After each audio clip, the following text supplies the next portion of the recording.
So I got an itch to try to learn how to make games. I went on the learn.unity page and started a course on coding. It taught me how to make this cool little truck game where you can turn left and right. And then it taught me how to make this game where you throw cookies at chickens. It was all super cool or whatever. But then the class said I should try setting up a basic scene by myself to practice. So I went ahead and made Killing Floor. DemonCore. Yeah, so this is my spawning backend for my first game. I'm calling it DemonCore, but that's a work in progress. I don't know what it's called. It's a first-person wave shooter where you shoot off cool wizard powers against 3 different enemies I have planned out. And the waves are supposed to get harder and harder until a final boss shows up and you win, just like Killing Floor. So, how does it work? Well, that's why I'm making this devlog, to explain it to you. So, the spawner gets harder in 3 different ways dynamically. How many enemies spawn each wave, how quickly it spawns them, and which enemies it picks to spawn. So, the way that it works is it uses what's called a for loop. It's really cool.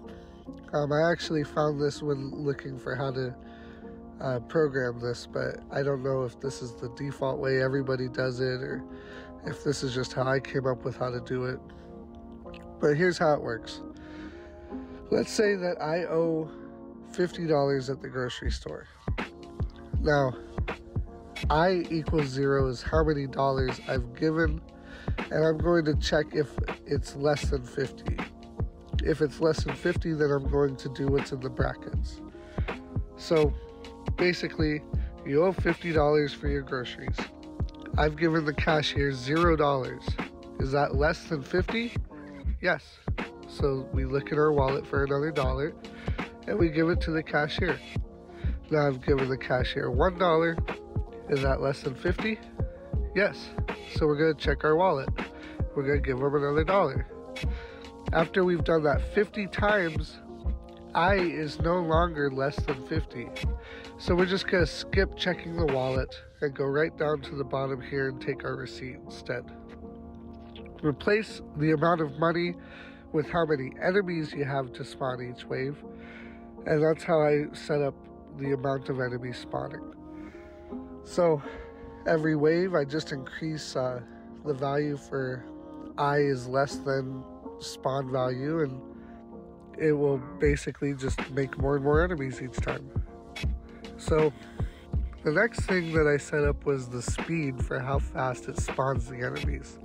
This one's actually pretty basic, but I don't want 50 enemies to spawn at once.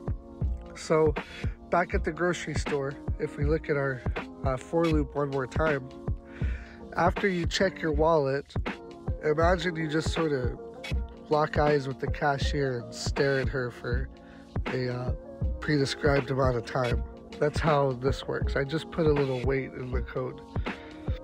So it starts at a pretty slow trickle of enemies. I just set a delay minimum and a delay maximum, and I tell the computer to pick a random amount between the two. So it'll start at 2 to 5 seconds. Later on, I want it to be really fast, maybe a 1/5 of a second and a 1/3 of a second. So those are the first 2 sets of difficulty I have baked into this thing.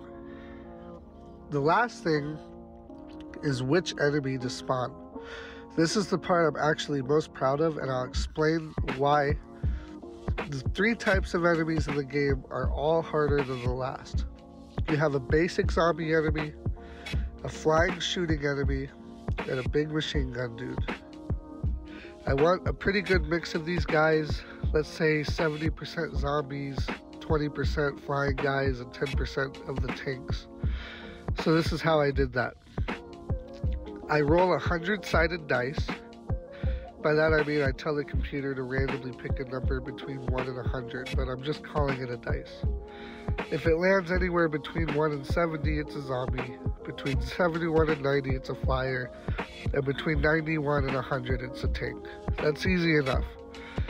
But I decided that I don't really want the flying guys or the big machine guys to spawn at first. I want the game to ramp up. So I just want zombies. Maybe 2 or 3 rounds later, I can add in the flyers, and after that, I'll add the tanks. But how do I do that? The answer was actually really simple, but it made me feel great when I figured it out. You just change the size of the dice. So, zombies are between 1 and 70, right? Well, if I roll a 70-sided dice, I can only land on 1 to 70. It's a 100% chance for the zombies. The next round, I have an 80-sided dice. Now I have an 8% chance for flying guys instead. Add 10 the next round. Now I have a 22% chance for the flyers. And by the end, I'm back to my 100-sided dice, and I've got that original mix that I planned out by round 4 or 5, depending on what I set the dice value to. So that's how the spawner works. It spawns this many zombies between these 2 values of time, and it rolls a dice each time to decide which one to spawn. Once it's done, it runs a method that increases all those numbers for the next round, and once the player goes into the shop and then leaves, it starts the next round. I'm completely done with all this spawning system. It works exactly like it's supposed to, and I can play test to get the perfect difficulty curve, and it will dynamically change it all on the fly for me. So if I have a hard mode, I can just make it start harder and get harder faster. Or if I want an infinite scoreboard mode, it'll go on forever until you die. It's really versatile the way I've built it.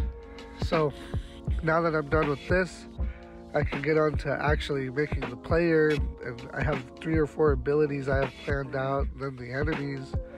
For right now, they just sort of run into that orb in the middle of the map and die. They need to be a little bit harder to actually make the game fun.